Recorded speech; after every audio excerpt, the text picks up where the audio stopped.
Hi everyone, I hope you're doing really well. I want you to know how much we truly miss you here at school. I miss those hugs first thing in the morning, and we just really hope that you are having a great time learning and enjoying yourself at home, but we are so excited and so ready for you to come back.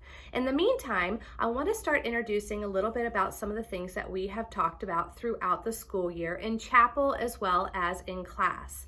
We have been talking about different virtues, different ways that we can honor the Lord in our actions. So we're going to start bringing that back even at school, if school is at home. So today we are going to introduce a new virtue, and it is going to be integrity. Integrity is choosing good at all times. So integrity means choosing good whenever it's convenient for me. No? How about integrity is doing good when I feel like it? No?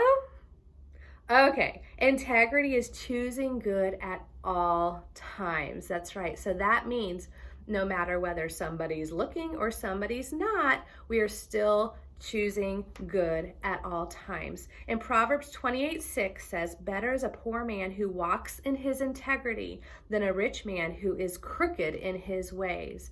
So this is what we're going to be talking about for the next week or so, is integrity. I want to share a story with you, and it is about integrity. So sit back, relax, and enjoy. This story is called The Emperor's Seed. There was once an emperor from China who had no children and needed to choose a successor. A successor would be someone who would take over after he left and was no longer an emperor. So thousands of children from across the kingdom came to the palace and were surprised when the emperor exclaimed that he was going to choose one of them. Wow. They were very excited. I guess they all wanted to be an emperor. I thought maybe they thought that was really cool. So he gave them all a seed.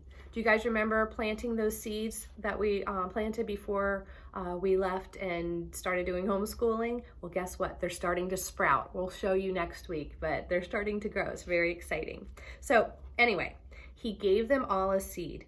They were to go home to their villages, plant the seed in a pot, and tend to it for 1 year. I wonder what they would get after 1 year. When they returned in a year, the emperor would judge their efforts and choose his successor, or the person who was going to take over after him. There was a boy named Ling who received his seed and returned to his village. His mother helped him to choose a pot and put some soil in it. Ling watered his pot every day. That sounds like diligence, right? Once a week, the children of the village would get together to compare their plants. After a few weeks, there were signs of life in all of it, but not in Ling's pot. So everyone had growing plants, but not Ling. The weeks passed and Ling continued to water his pot every day. Again, diligence, right? After a few months, the pots really came to life. Some had trees starting to grow, some had flowers, and some had leafy shrubs. Poor old Ling still had nothing growing in his pot, leading the other children to make fun of him. That's not cool. Anyway, Ling continued to water his pot every day. A year passed and it was time to return to the palace to show what had grown and to decide who the new heir would be, the new person to take over. Ling was anxious as his pot still showed no signs of life. What if they punish me? They won't know I've watered it every day. They'll think I'm lazy. Well, his mother looked at him in the eye and explained that whatever the consequences were, he had to return and show the emperor his barren pot. Barren means dead, nothing going on. Anyway, Ling and the other children entered the palace gates. By now, some of the plants were looking magnificent, and the children were wondering which one the emperor would choose. Ling was embarrassed as other children looked at his lifeless pot and scoffed. Not cool. The emperor came out and started to make his way through the crowd, looking at the many impressive trees, shrubs, flowers that were on display. The boys all puffed their chests and tried to look as regal as possible. I am so important. Look at the amazing shrub that I created. I am awesome. So they puffed their chest out and tried to look as regal as possible, hoping that they would be chosen as the heir to the empire. Then the emperor came to Ling. He looked at the pot. Then he looked at Ling. "What happened here?"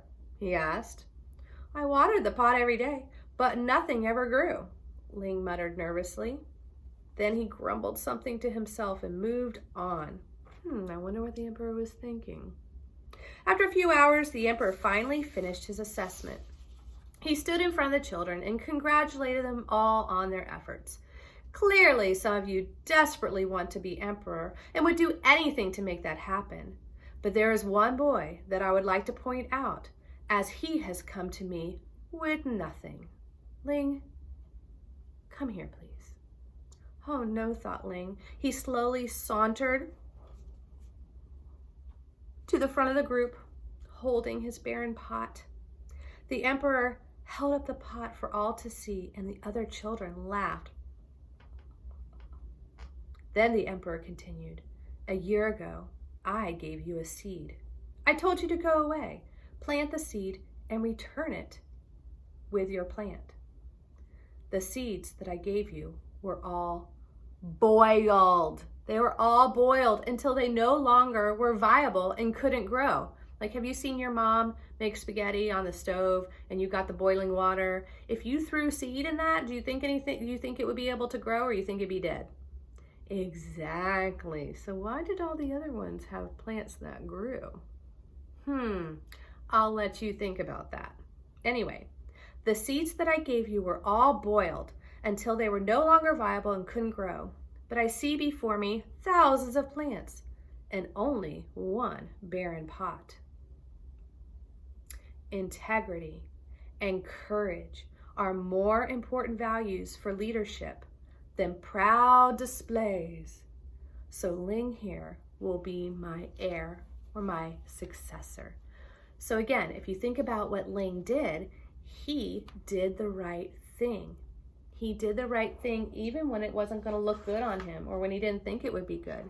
So he chose good at all time. Integrity is choosing good at all time. And remember, we've talked about this in chapel a lot. When we show our virtues and we show the virtues that God wants us to exhibit, it's not because we want to be cool or we want to do something for ourselves or we want to look good to our friends or the people around us.